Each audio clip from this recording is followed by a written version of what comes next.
Okay, my name is Sean. I'm a disciple in Christ. And today I want to talk to you about, well, what the word covet means. Um, when it says, do not covet your neighbor's wife, do not covet your neighbor's male servants, or do not covet your neighbor's female servants, basically do not covet anything of your neighbors. That ought to be taken to heart, but it makes it difficult to take it to heart when you have people walking around, they don't have wives but they have girlfriends.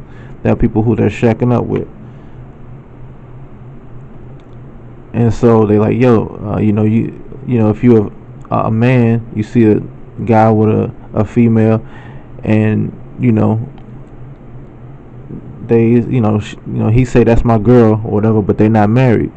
So you might be attracted to her, and for whatever reason y'all get into a conversation, she end up liking you, and let's say she makes try to flirt with you or whatever. Well, you're not supposed to go after a woman like that, because in the scriptures we're also told to stay away from the appearance of evil, and we're supposed to pursue peace with all men and pursue holiness, without which no one will see the Lord God.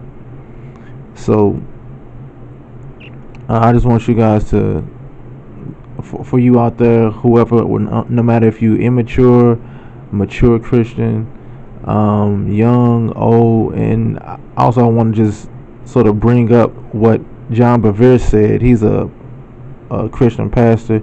He writes books and all this stuff, and he's got a wife, Lisa Bevere, there on Facebook. He said that Christian maturity in Christ is actually linked to obedience, not linked to age. And it's honestly not linked to authority. Just because somebody is a pastor, or somebody is a bishop, or a cardinal, if you're a Catholic, or if someone says that they're an apostle and you're just a congregation member, just because these people have those different authoritative positions doesn't necessarily mean that they're more mature than you. So it's linked to obedience. That's maturity. Is spiritual maturity is linked to obedience, not any of those other things. So the word covet, okay? This is how I understand the word covet. I actually didn't go to the dictionary and look this word up, and to give you the explanation of what the meaning of it means. But from how I understand the word covet means to desire with malice,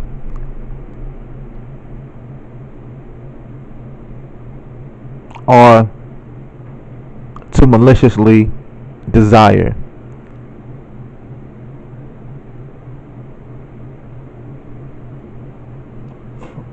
So if you desire someone's wife, or someone's male servant, or someone's dog, or someone's lawnmower with evil intent, then you just committed, that's called coveting. It's a sin of the heart, that really no one can see, but there's different ways to discern that. I'll be leaving that up to you all, how to discern whether someone has malicious intent when they desire something. For instance, here go an example. So let's say, and I'm gonna just use a bold example for the first one. Let's say a man walks up to another man, sees his wife, and he goes, "Hey man, is that your wife?" The guy says, "Yes, that's my wife. We've been married 13 years, 14 years, matter of fact." And the man responds, "Man, she's so beautiful. How much does it cost to rent her for a night?" And the guy's like, "You can't be serious." He's like, "No, yes, really. I actually, I got look, I got $3,000 down on it right now. If you allow me to rent her for a night, I want to pay to keep your wife, in a hotel for a night, for one night, just one night. That's all. That's all I want. Okay, that's more. That's what I would call coveting, for the wrong reasons. But also, the guy more than likely has also committed adultery in the heart. But he wants another man's wife to be his, and a wife belongs to one husband for the duration of their lives, for those who are in Christ. Now here goes another example, which is be different, right? So you got a friend and you got a wife, and your friend, he knows that your wife sings well. So let's say your friend is like going to a wedding or something, right? And they're looking for a singer. So he asks you, hey man, do you think what do you think about your wife coming to sing for this one pal I have who's getting married himself? He's looking for a singer, someone who can sing a few songs. She can do as many as she wants. He just wants someone to at least do 2 or 3 songs though. And so when a man's asking a question like that, that's that could be an example where he desires the man's wife, but he doesn't desire his man's wife for to do evil to her or with malicious intent.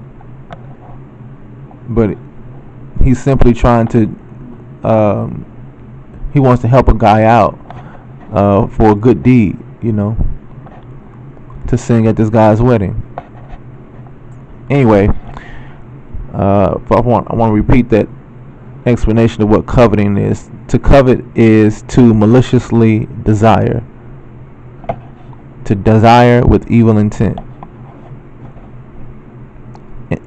Evil.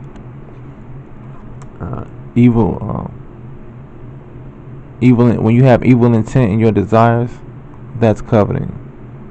So I just want to keep repeating that. To maliciously desire. That's what coveting is. Alright, y'all.